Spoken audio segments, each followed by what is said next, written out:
Hey travelers! On my last trip to Redcliffe Village in Ferelden, I was lucky enough to find a bookshop with a great selection of Theodosian bestsellers. The link to that video is down in the comments. As much as I enjoy Inez Arancia's Botanical Compendium, or even Ferdinand Genetivi's The Stone and Her Children, Dwarves of the Dragon Age, there's one author whose work stands above the rest. His breakout hit, Hard in Hightown, was just one high point in a career so celebrated, it's only matched by the heroic exploits of the man himself. On this side trip, we're taking a closer look at the life and work of the legendary Varric Tethras.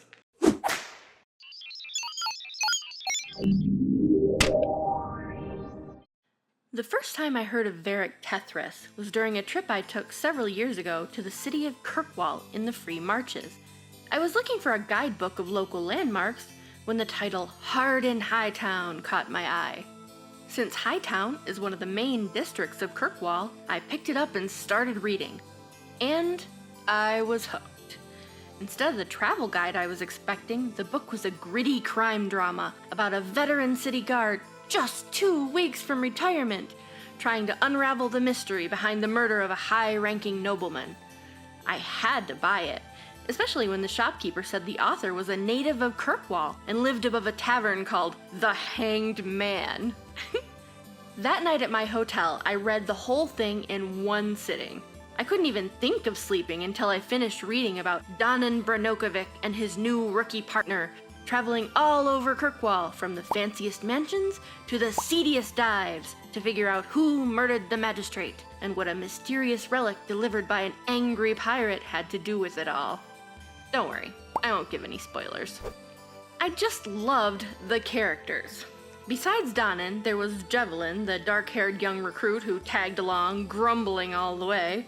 Lady Marielle with her aquamarine eyes and her ability to keep moving forward in spite of loss.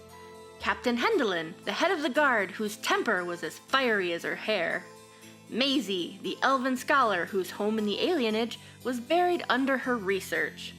Ferris, the white-haired elf serving drinks at the Hanged Man, chipping in a silent glare for free. Even Garin, the down-on-his-luck gambler drinking away his days in a brothel. I think, though, that my favorite was Captain Belladonna, the Ravani pirate whose skill with daggers was only matched by her mastery of snarky comebacks. I had the strangest feeling that I knew the characters from somewhere, but that was probably due to the author's rich characterizations. Anyway, after reading the book, I had to meet the author, especially since the tavern where he lived was also in the book. I made my way through Kirkwall's crime-infested Lowtown district. During the day, obviously. I'm not that dumb. I finally found the place, but when I asked about Mr. Tethras, everybody there said they'd never heard of him. Disappointed, I made my way back to Hightown, clutching my book. But that's when my luck changed. A shopkeeper in the bazaar saw the novel in my hands and struck up a conversation. It turned out the guy, a dwarf named Worthy, knew the author and was happy to tell me all about him. House Tethras was originally from the underground dwarven city of Orzammar, but the whole clan was exiled when Varric's dad got busted for some major crimes, and Varric was the first one in his family ever born above ground. When his dad passed away, his older brother Bartrand tried to regain the family's honor by becoming a successful businessman in the Dwarven Merchants Guild. Varric, on the other hand, spent most of his time in taverns telling stories. In 918 Dragon, he published his first book, The Dasher's Men.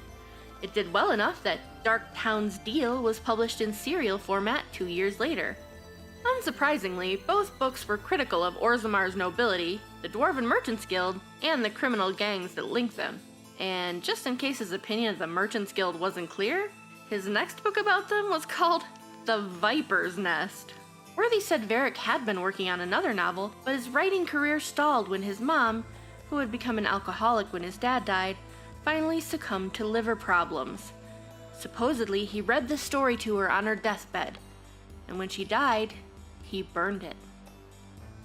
He finally wrote the book that I'd bought, Hard in Hightown, in 933 Dragon, and it quickly became a bestseller. The funny thing was, writing wasn't even his main job.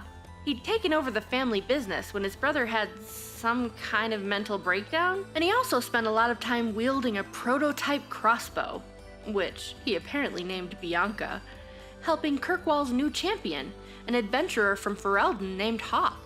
After learning all of that, I went straight back to the bookshop and bought all of his other work, including a romance series called Swords and Shields, about the steamy relationship between a guard captain and a Templar.